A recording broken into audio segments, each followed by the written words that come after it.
Justice League 36, Scott Snyder writing. Just Scott Snyder. This was notable because it's been him and Tynan for the longest time. Francis Manapul and Howard Porter on the art. So we will dive in.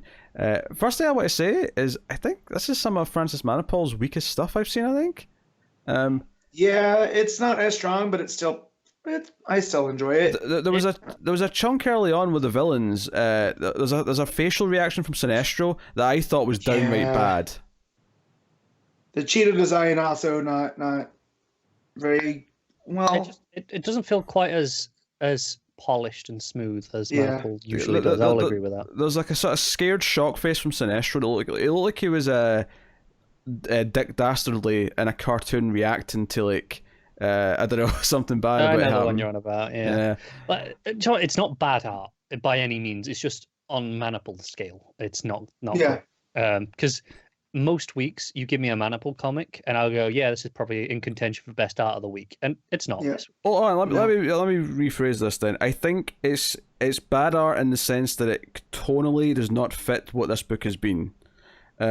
That panel where Sinestro's looking scared and then you've got Grodd and Cheetah also looking worried looks like it's just tonally from a cartoon where everything's lighthearted.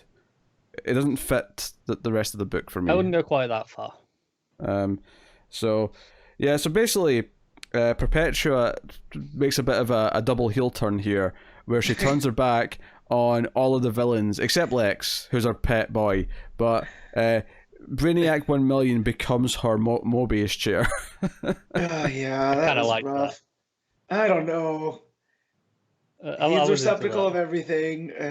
Do you know the problem with this is though? Is I've never really liked Perpetua. I've complained about her a few times in recent issues. So her making the rest of the villains that I actually like look like chumps, that doesn't exactly isn't fun to me. I'm just like, oh, whatever. No. You know. So wasn't super into this opening stuff with the villains, I have to say. I kind of liked it. Gosh, you bloody did. It's the standard of okay, let's re-establish Perpetua's threat level by okay, this is how easily she treats these villains, and the idea of her betraying all of them, even as Lex is there, kind of going, no, come on guys, listen, it's fine. There's a reason for all this. Just go along with it. She knows what she's doing. There must be. It's him kind of leaning into this faith and kind of so determined not to admit he's misplaced his faith, and he's kind of allowing all his teammates to just kind of get used. Right, I like which that. is the most Luthor thing he can do, though, because he's distilled down to his most Luthoriest, Luthonian. Luthonian element. Yeah, I'll do. Like. And he's just basically telling them, yeah, guys, just go with it. This is what we need for Doom. But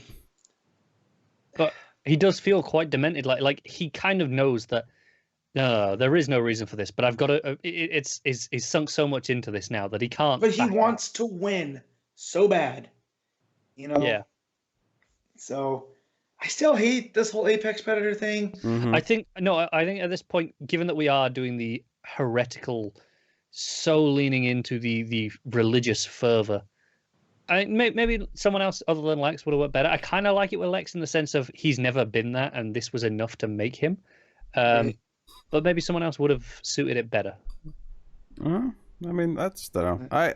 I was not feeling it. The rest of the issue is kind of the Trinity getting all the extended Justice League together. You see the Bat family there. You see, Terrific's over there. They're reestablishing their faith in themselves, which I kind of like as a counterbalance to Lex's faith in Doom. Yeah, they want to try and inspire everyone to maybe tip the scales back towards hope. Yeah, not just towards justice, because that's the point here is we have to make people believe in themselves. It's not just about justice. Yeah, the Ultramon. So I like that message. I just feel like it's mishandled here. Yeah, the Ultramonitor sent after Kendra and the Jean kid. I forgot his name. Oh, Anti-Monitor. There you go. Not the Ultramonitor. Yeah. No, it's the Ultramonitor, right? No, it's Anti-Monitor. Yeah, but they combined. They all combined, right? I don't remember. This is classic Anti-Monitor. He's huge. Yeah, but they all combined. They all combined, yeah. Yeah, he's the Ultramonitor. They did? Yeah. Yeah, they had like the big moment like 2 issues ago. Yeah, they all merged into Right, one. but then he sold out, and that destroyed that, and he took his old form because he was no longer, Mobius, the Anti-Monitor. Now he's just Anti-Monitor. Yeah, you could be right. It's always a sign of a great run. Is that right? Well, and then I like too that they're gonna have to split off and go.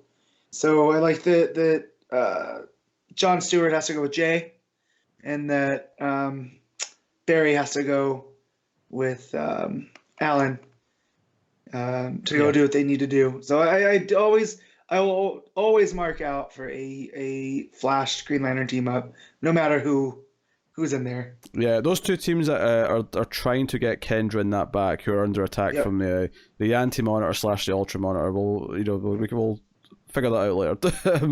But the issue ends with like this army that the Perpetua's gotten together for Lex. He's in his big ship, and the Justice League are getting ready. And Batman teases he's got one trick left up his sleeve, and Jarro's like, "Yeah, awesome, bit of prep here."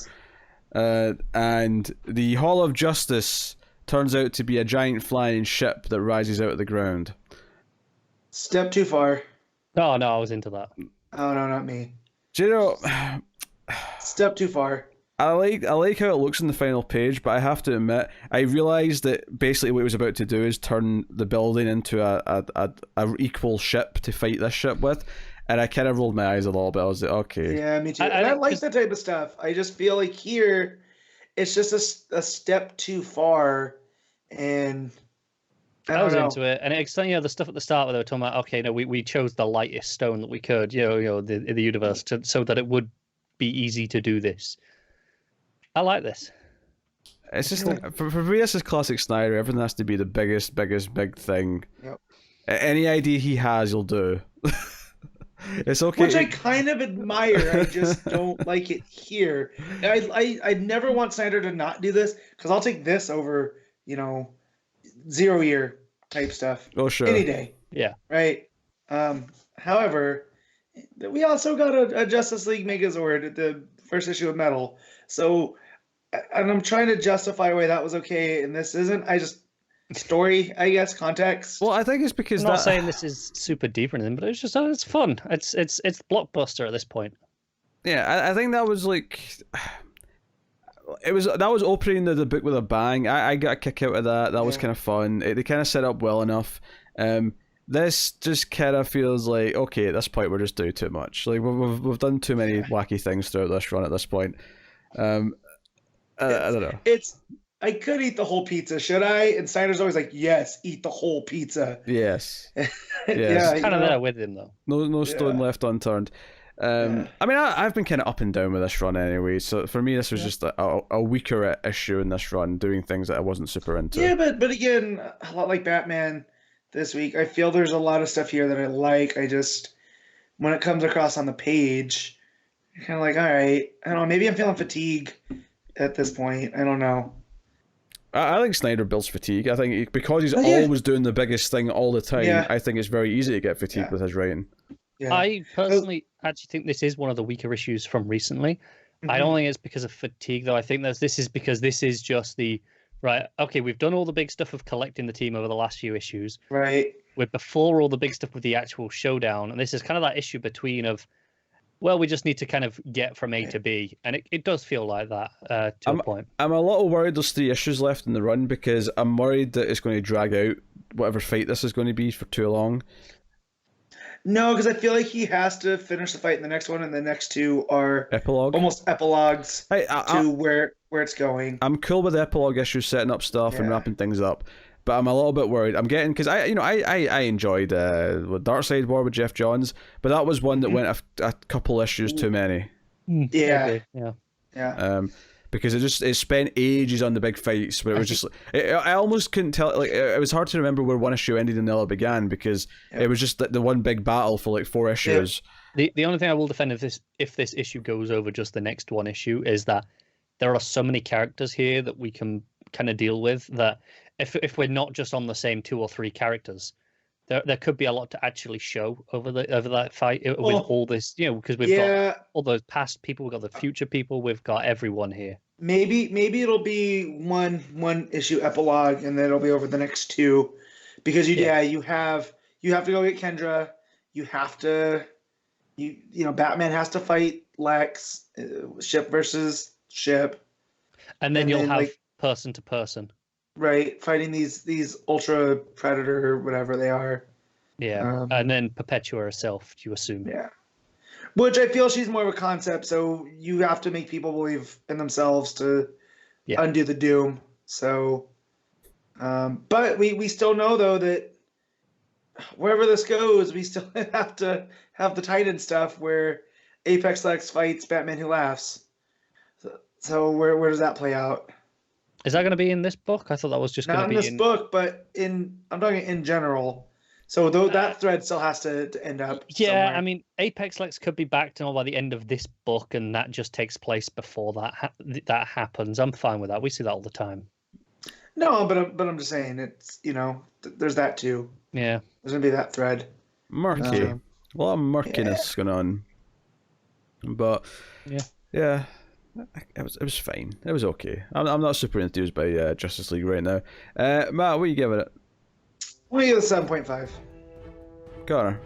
Yeah, I'm just going with a 7. It's a decent issue. Not my favorite.